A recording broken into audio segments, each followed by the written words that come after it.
हरिः ओम् श्रीगुरुभ्यो नमः। हरिः ఓం. వాక్య విభూతి అనే శీర్షికలో భగవాన్ సత్యసాయిబాబా వారి ఉపదేశం తెలుసుకుందాం.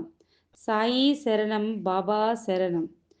సైన్సు బాహ్య జగత్తును పరిశీలిస్తే ఆధ్యాత్మికము అంతర్దృష్టితో దివ్యతత్వమును పరిశీలిస్తుంది. ఈనాడు సైంటిస్టులు చాలా కనుక్కుంటున్నారు, కానీ మానవత్వమందున్న దివ్యశక్తిని వారు తెలుసుకొనలేకపోతున్నారు.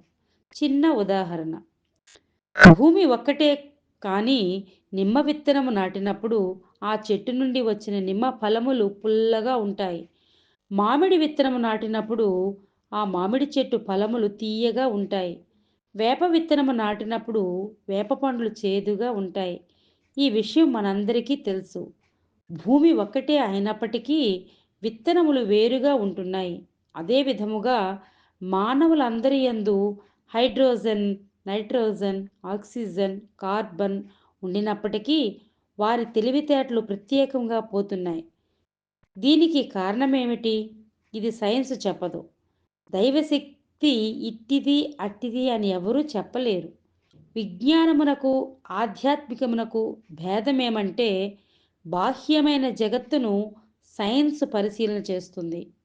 అంతర సంబంధమైన దివ్యతత్వాన్ని ఆధ్యాత్మికం పరిశీలన చేస్తుంది. బహిర్దృష్టి కలిగిన వాడు సైంటిస్ట్, అంతర్దృష్టి కలిగిన వాడు సెయింట్. సైంటిస్టుకు సెయింట్కు ఎంతో డిఫరెన్స్ ఉంది. ఓం శ్రీ సాయిరామ్.